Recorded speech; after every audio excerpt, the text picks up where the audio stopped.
My second book, The Original Names, Words and Everything in Between, Volume 2, is now available to purchase. However, for your chance to win a signed copy of this book, send your favourite word origin to originalnamesbook@gmail.com and my 3 favourites will receive signed copies. The chosen winners will be revealed in a video on the 10th of January 2022, and you have until then to submit your favourite word origins. It's finally that time of year again. It's the time when I like to put on a silly hat, open presents, look at a tree, eat silly food, and eventually take time off to not even think about names. This is of course Christmas time. At least Christmas for myself anyway. I have not hidden the fact that I adore Christmas. Christmas really is one of my favourite things. This however is not the case for the entire planet. Christmas has its root in Christianity and evolved into the modern concept of Christmas we have today through a variety of different cultures and traditions from around the world. While Christmas may have spread into celebrating things like a guy dressed in red, his flying mammals and leg lamps, it still holds on to those Christian roots. I live in the UK, a nation with Christianity as its leading religion. This is a fact as to why I and so many others in predominantly Christian countries enjoy the holiday, even if they aren't religious themselves. And yes, I know non-Christian countries celebrate Christmas too. Something they eat KFC in Japan, like I know already, I know, we all know. This is a very roundabout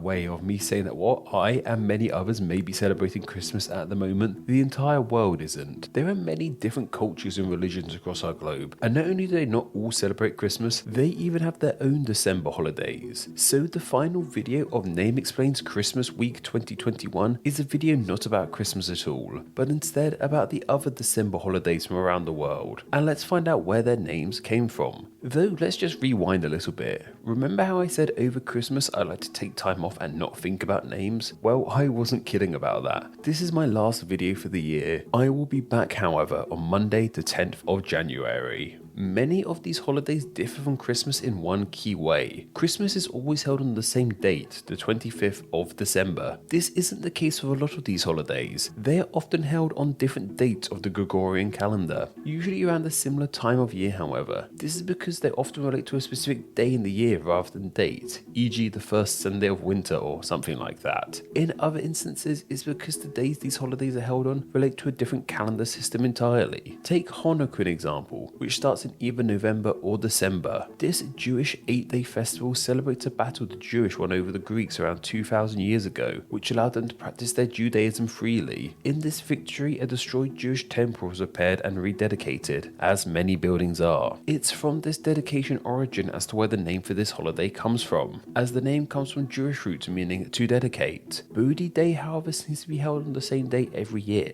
that being on the 8th of December, though some sources point to the 8th of January. This is a Buddhist celebration marking the day when Siddhartha Gautama became enlightened and became Buddha. In his enlightenment, he sat underneath a tree known as the Bodhi tree. This word of Bodhi simply means enlightened. Hinduism actually has a fairly recently created festival that takes place over the same time as Christmas. Pancha Ganapati is a 5-day festival that goes from the 21st to the 25th of December and celebrates the god of Ganesh. This festival was created in just 1985 by one Sivyana Subramaniaswamy. He felt that there should be a way that the Hindus in the Western world could be able to celebrate Christmas going on around them without having to compromise their beliefs. This name means celebration of the 5 Ganesh or something along those lines. The former part translates into meaning 5 in Hindi and the latter part is another name for the god. This reflects the 5 days of celebration. Of course, the more popular Hindu celebration is Diwali. This tends to be celebrated more across November and October, but let's cover it here as I'm feeling pretty liberal with the structure of this video right now. Diwali is more than a Hindu celebration however, as Sikhs and other religions celebrate it too. The festival is celebrated for a variety of reasons. One of the prominent ones for Hindus being the celebration of the gods of Rama and Sita returning from a 14-year exile. This is a festival all about light and its name shows us that too. This name of Diwali comes from the Sanskrit word of Deepavali, which means rows of lighted lamps, as there often tends to be rows of lighted lamps seen during these celebrations.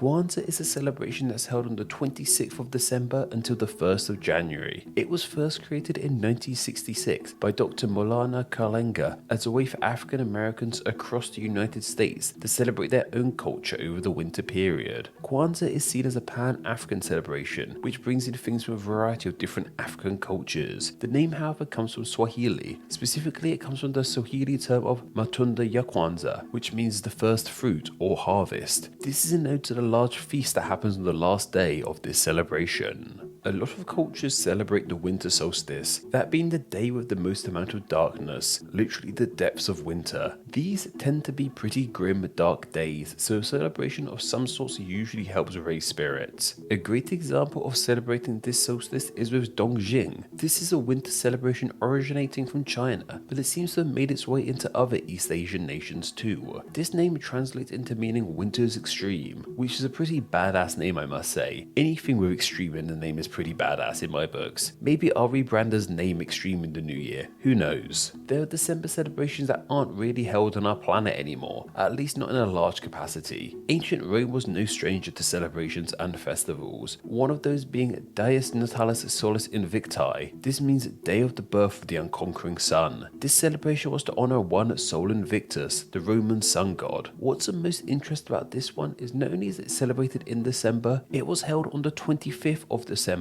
the modern date for Christmas. This does not seem to have been a coincidence, however. When Rome changed from its pagan religion to Christianity, it kept some of the features of its previous religion and adapted them into Christianity. Many believe that the 25th was used to celebrate Christmas Day as it paired up with the celebration of Sol Invictus. People were used to partying on the 25th and still wanted to do so, even if the god they were celebrating was no longer relevant. You may have noticed there's one key religion I've not covered in this video yet, that being Islam. Well, this is because their major celebrations take place at all different times of the year on different years. This is because they relate to the Islam calendar. However, unlike say Easter in Christianity, which is always somewhere between March and April, some Islam events are constantly on the move. And I found out that by 2033, it's pretty likely that Eid al-Fitr is going to be held on the 23rd of December, or pretty close to Christmas, and that gives me more than enough validity to cover it here in my eyes. Eid al-Fitr is a celebration at the end of the month of Ramadan, where people gather and celebrate the previous holy month. Of course, one of the things Ramadan is most known for is their dawn till dusk fasting that takes place during this period of time. Breaking that fast is a pretty big deal, and is exactly where this name comes from, as Eid al-Fitr means festival or breaking fast in Arabic. There is of course a second Eid too, Eid al-Adha. This doesn't seem to ever take place too close to December, but for completion's sake, this name means the festival of sacrifice. While a lot of these events rely on different calendars, let's focus back on the Gregorian calendar, aka the one most of us use on a day-to-day basis. December is a notable month in this calendar system, as it's the last one before we roll back and start again. Many people see the end of one year and the start of the next as a reason to celebrate, most simply referred to as New Year's Eve/day, but some cultures have specific names for the event. Take the Japanese MISOKA in example. This name comes from the Japanese word of MISOKA, which is their word for the last day of the month. The O added to the start supposedly means big and gives words a tad more grandeur. So this translates into meaning big last day of the month. That's a very fitting literal name for New Year's Eve, I feel. However, one of the funnest sounding words for New Year's has to be what it's called in Scotland, that being Hogmanay. Many in Scotland see Hogmanay as an even bigger celebration than Christmas, which all boils down to the history of Christmas in Scotland. Despite being such a big deal, we don't seem to be entirely sure as to why it's called Hogmanay. One of the leading ideas is that it comes from the Anglo-Saxon term of Haleg Monaf, which means holy month, or it may come from the French word of Hoginan, meaning gala day. Whatever the case may be, this name is now synonymous with bringing in the new year in Scotland. And that new year, and whatever fresh hell it may bring with it, is fast approaching. As mentioned up top, this really is my last video of 2021, but of course I will be back on the 10th of January 2022. Thank you all so much for making 2021 another huge year for Name Explain. I had an awful lot of change in my life this year, as I'm sure many of us did, but being able to make these videos for all you guys to enjoy has been being a constant in my life no matter what else changes. Thank you all so much for watching, subscribing, and just putting up with my brand of nonsense in general really. We have no idea what 2022 will have in store for us all, but what I can guarantee for you all is that I will still be here explaining names and talking about languages. I hope you will all still be here watching. So Merry Christmas, Happy Hanukkah, enjoy KWANZAA, may your BODHI day be full of enlightenment, have a fun Pancha Ganapati, may Solemn Victors give you strength for an honor. I hope your winter solstice is extreme, Merry December Ween, have a wonderful New Year, or MISOKA or Hogmanay, and Eid Mubarak to you all. Well, if you're watching in 2033 that is. Thank you to all my patrons who support Name Explain on a monthly basis. Patreon is vital to Name Explain, and donating just $2 a month allows you to enjoy ad-free videos and bonus Patreon exclusive content. It also allows you to help choose what names get explained in upcoming videos, and gets your name here with all these awesome people. Thank you so much for all the support you guys give Name Explain.